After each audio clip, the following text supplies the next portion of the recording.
खबर यूपी से है जहां पे स्मार्टफोन योजना के लिए मुख्यमंत्री पोर्टल लॉन्च करेंगे। इसके अलावा और क्या है यूपी से खबरें, देखिए यूपी सुपरफास्ट में। यूपी के CM Akhilesh Yadav smartphone portal की शुरुआत आज से करेंगे। लैपटॉप देने के बाद समाजवादी स्मार्टफोन देने का वादा करने वाले अखिलेश आज स्मार्टफोन पोर्टल लॉन्च करेंगे। मुख्यमंत्री ने कहा था कि वो अगली बार सरकार बनने पर लोगों को मुफ्त स्मार्टफोन देंगे, जिसके जरिए सरकारी योजनाएं आम जनता तक आसानी से पहुंच सकेंगी और जनता का फीडबैक सरकार तक पहुंचेगा। इसके लिए रजिस्ट्रेशन का काम जल्द ही शुरू हो जाएगा और अगली बार सरकार बनने पर लोगों को ये मुफ्त स्मार्टफोन दिए जाएंगे। फिलहाल अपने वादे पर अमल करते हुए सीएम आज लोक भवन में स्मार्टफोन पोर्टल की शुरुआत करेंगे। यूपी में विधानसभा चुनाव से पहले अखिलेश सरकार लगातार अपने विकास कार्यों का लेखा जोखा जनता के बीच पेश कर रही है। अखिलेश का कहना है कि विकास को रफ्तार देने के लिए सूबे के हर हिस्से में सड़कों का जाल बिछाया जा रहा है ताकि विकास को रफ्तार दी जा सके। अखिलेश लखनऊ आगरा एक्सप्रेसवे को वर्ल्ड क्लास काम की मिसाल बताते हैं।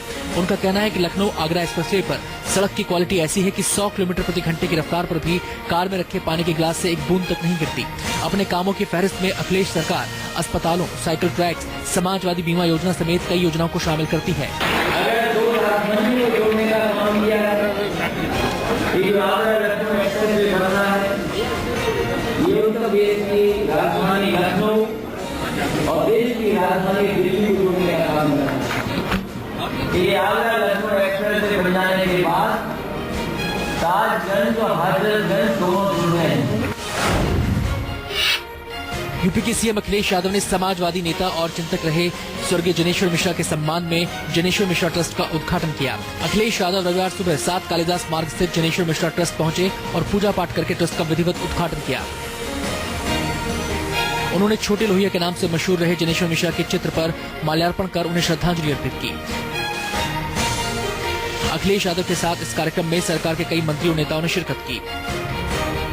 एक पूर्व में रहे और एक नेताजी के साथ रहे, तीनों के तीनों लोगों ने बहुत महत्वपूर्ण उत्तर प्रदेश के विकास को लेकर के बातें रखी हैं। उत्तर प्रदेश कितनी तेजी से आगे बढ़ रहा है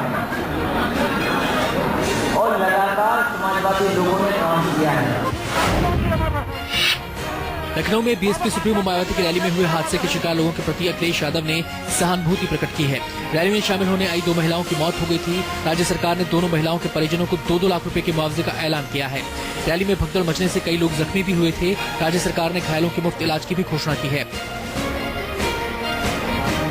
अखिलेश यादव ने इस रैली में हुए हादसे में घायल लोगों के शीघ्र स्वास्थ्य लाभ की कामना करते हुए उनकी समुचित देखभाल और चिकित्सीय सहायता उपलब्ध कराने के निर्देश दिए हैं।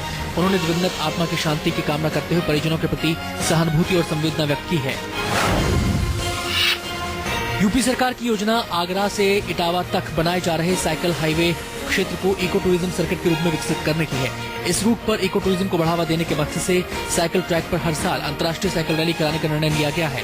ये आयोजन लोक निर्माण विभाग, पर्यटन विभाग और खेल विभाग के सहयोग से होगा।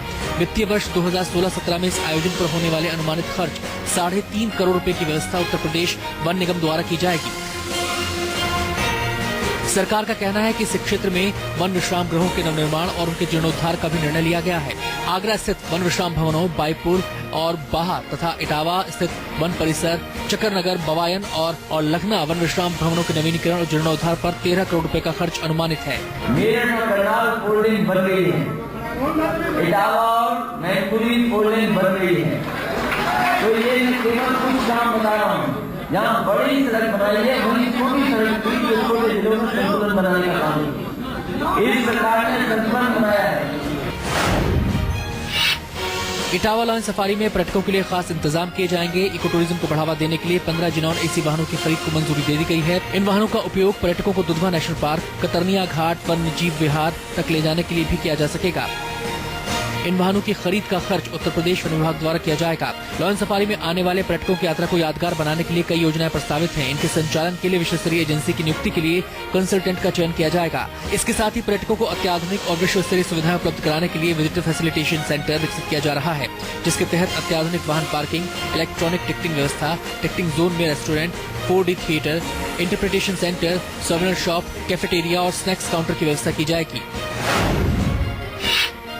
लखनऊ की अवध विहार आवासीय योजना में लोगों को नया आशियाना मिलने वाला है। यहाँ करीब 4000 फ्लैट बनकर तैयार हो गए हैं। 2000 फ्लैटों की फिनिशिंग का काम अंतिम चरण में है। मुख्यमंत्री अखिलेश यादव के निर्देश के बाद इस योजना में तेजी लाई गई थी। 4 साल से इंतजार कर रहे करीब 4000 आवंटियों के इंतजार के दिन खत्म हो गए हैं। अब इस योजना के तहत सभी आवंटियों को फ्लैट दिए जाने की तैयारी शुरू हो गई है। अगले महीने से आवंटियों को फ्लैट देने का काम शुरू हो जाएगा। और चलिए इसी के साथ